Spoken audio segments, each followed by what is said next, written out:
Welcome back to Headlines. I'm Wes Austin, and these are today's top stories. President Trump announced who his border czar is going to be, and I think you're going to like him. Nancy Pelosi actually got ripped on by the ladies on The View, and we have a clip of that. Bernie Sanders had said that the Democrats had abandoned the working class, and Nancy Pelosi didn't like that. But actually, Bernie Sanders then doubled down on it even after hearing that Nancy Pelosi wasn't happy with him. Someone went on CNN and thought that Biden should resign so that Kamala could be the president for a little while. I'm not kidding. And the Kamala Harris campaign is still asking for donations after they lost. President Donald Trump has chosen Tom Homan, former acting Immigration and Customs Enforcement Director, as his new border czar. Here's a clip of Homan talking about his new job as border czar. I think that the calling is clear. I got to go back and help because every morning I get up. Every morning I'm pissed off about what this administration did to the most secure border in my lifetime. So I'm going to go back and do what I can to fix it. Tom Homan's approach to immigration is like your dad's approach to the thermostat. No one's touching it, and if you try, you're gone. I get the feeling that if you told this guy you needed a safe space, he'd punch you in the face. And I'm here for it. And look, I've seen some of these Democratic governors say they're going to stand in the way. They're going to make it hard for us. Well, a suggestion: if you're not going to help us, get the hell out of the way, because we're going to do it.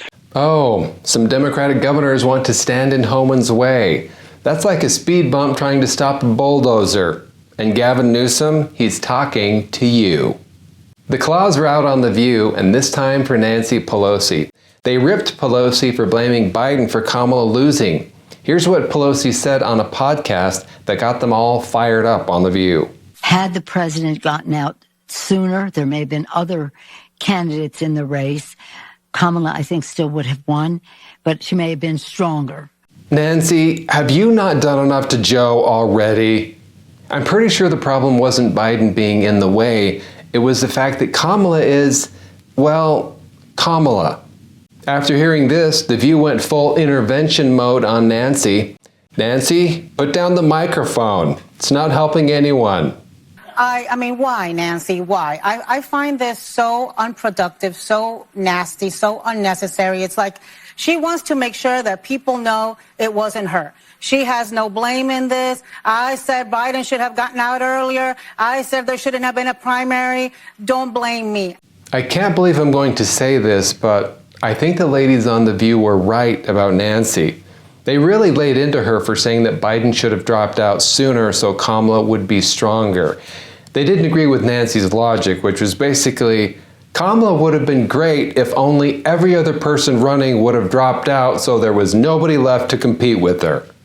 Senator Bernie Sanders has doubled down on his criticism that the Democratic Party has abandoned the working class, a statement that drew sharp pushback from former House Speaker Nancy Pelosi. In Bernie's statement on the results of the election, he said this: "It should come as no great surprise that a Democratic Party which has abandoned working class people would find that the working class has abandoned them." Nancy Pelosi, who's been in Congress longer than Bernie's been bald, hit back saying on a podcast that she doesn't respect him saying that. Pelosi is worth between $100 and $200 million and claims she knows the working class. When Pelosi says she knows the working class, it's like when someone says they can speak Spanish because they know the swear words. Here's Bernie's response to Pelosi's rebuttal. Do you stand by what you said? Oh, absolutely. Here is the reality. The working class of this country is angry, and they have a reason to be angry. If Bernie says he's fighting for the working class, you believe him. He's worth several $1 million, and he still looks like he argues with the cashier over a 2-cent charge for a plastic bag. A former Biden aide thinks that Biden should resign so Kamala can take over, claiming it'll dominate the news. He could resign the presidency in the next 30 days, make Kamala Harris the president of the United States. Whoa. It would absolve her from being able to, from having to oversee the January 6th transition, right, of her own defeat. This guy on CNN thinks that Kamala Harris should be president. Maybe he's confused. She didn't just lose the election. She lost it so badly that even her GPS says, "You've arrived at your destination. Defeat." Biden resigning to let Kamala take over. That's like putting a car in neutral and hoping that it somehow drives itself.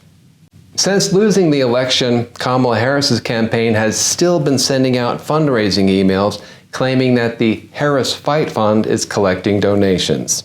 After selecting the donation link in the emails, people are directed to the Act Blue page.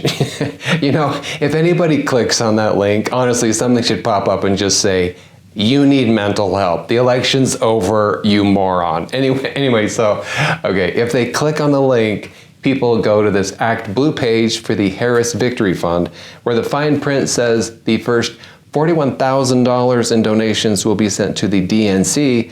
The next $3,000 will be deposited into Harris for President's Recount account, and the next $510,000 in donations are to be dispersed equally among the Democratic parties in all 50 states. The first $41,000 goes to the DNC, and the next chunk goes to Kamala. I'd say that sounds shady, but this is the Democratic Party. Shady is practically their brand. As I discussed in a previous video, the Harris campaign raised nearly $1 billion as of October 16th, but it's now at least $20 million in debt. That's either a terrible campaign or a really expensive lesson in math. Kamala's Fight Fund is raising money to help with recounts, although the only thing it's really recounting is how many ways you can donate to the DNC without knowing about it. Thanks for watching Headlines, and happy Veterans Day. To all of the veterans out there and those in the armed forces, thank you for your service. I'm Wes Austin. Good night.